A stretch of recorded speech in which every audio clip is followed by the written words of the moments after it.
Arithmetic series. So now we're going back to the 9.2. We're talking about series and sequences. Sequences is when you actually have the pattern and you're figuring out what number. When you're given a series, that means you're adding up all the numbers up into a certain point. That's what a series means. If we have a finite series, that means we have a first and last term. That means it has a stopping point. An infinite series means it goes on forever. So this is our equation for if we have a finite series, a finite arithmetic series, meaning we're adding or subtracting the same number each time. We're going from the first term to, let's say, the 1 millionth term. We're not going to do that, but what if we did? So like this first question right here. It's saying the sum of all the even integers from 2 to 100. So first, our first term would be 2. Our last term is 100, but we have to figure out what term number is that? So if this is my first term, if I'm talking about 100 would be my last term, that would be after 50 terms because that would be 50 even numbers. So I also know that my consecutive or my arithmetic difference, my common difference would be 2 because I'm adding 2 each time.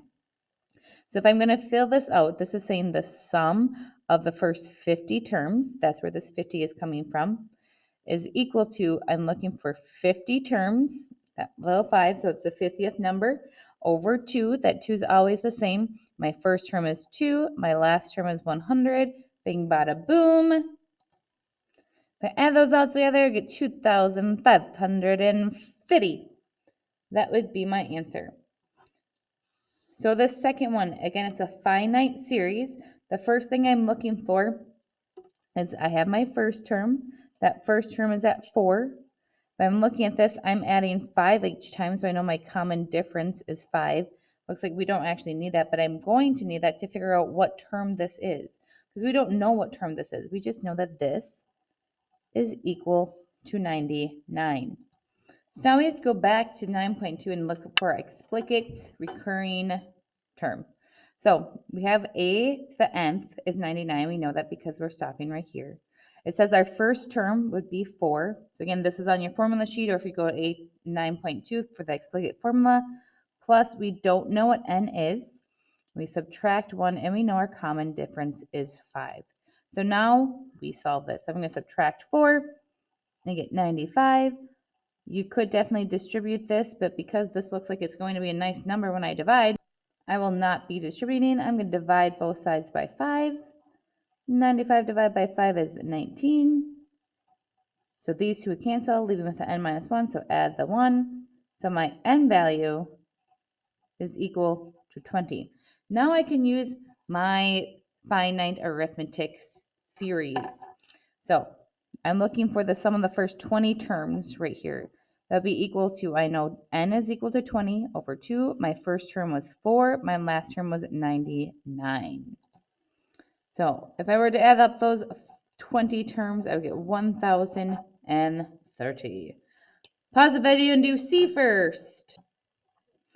So I have my D, my common difference is going to be 1. I'm starting with my 8th term and ending with the 15th. So first I figure it out. I'm looking for my 8th term.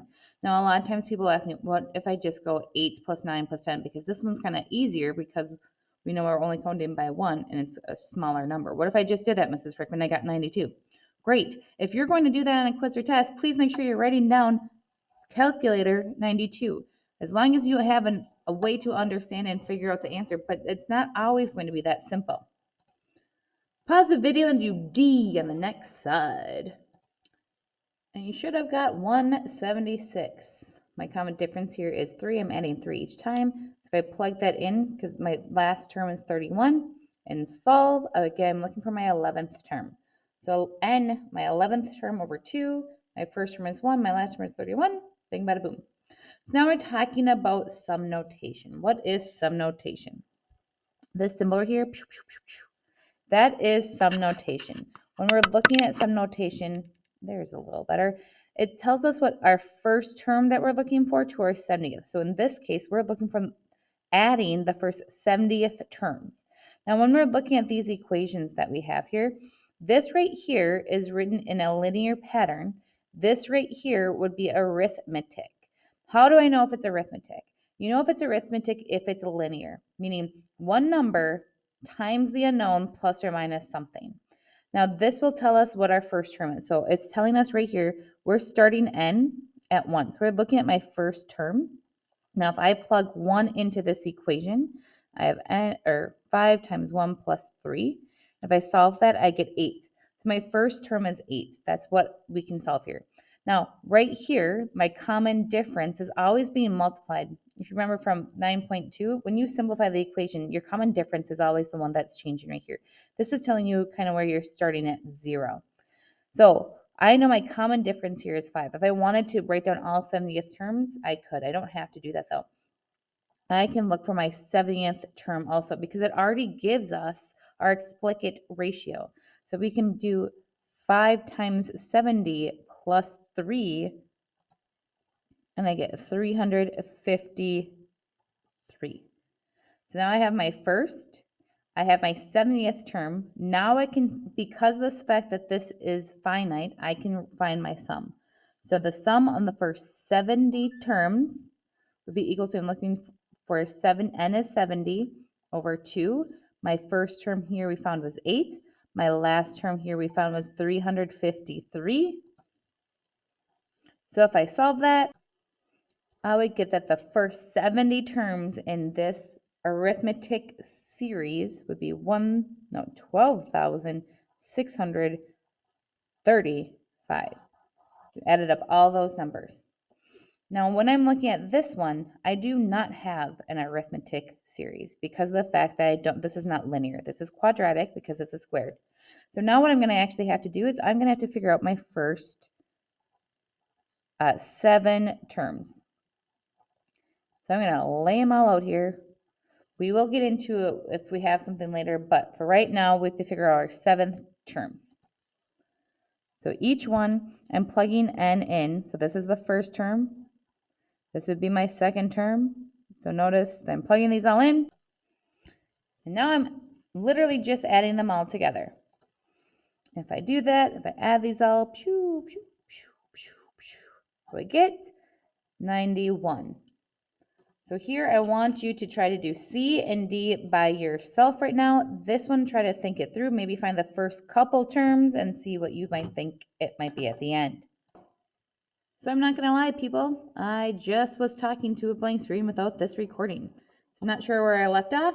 I'm going to go over this again, and hopefully I didn't already do it. I don't know if I did. So in this one, you can do one of two things. Be aware that I did this wrong. That's why I crossed that out. You could either do this. I found the first, the second, and the 40th term. I could do 1 through 40th terms and add them together, but this n here is 2, so I'm supposed to start at the second term. So once I got that number, I would have to subtract off my first term. So subtracting a negative is actually adding it to the total. Subtracting a negative is actually adding it to the total.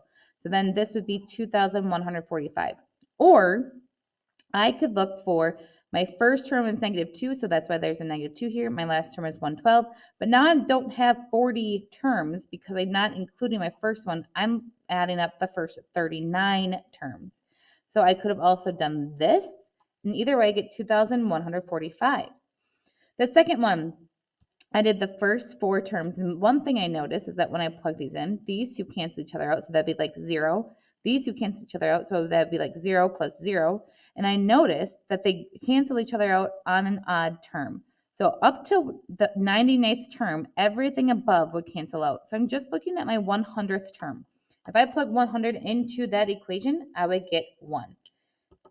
And there you go, people. And if I just repeated myself, I don't know. I won't know until I finish this. I hope you guys have a great, grand,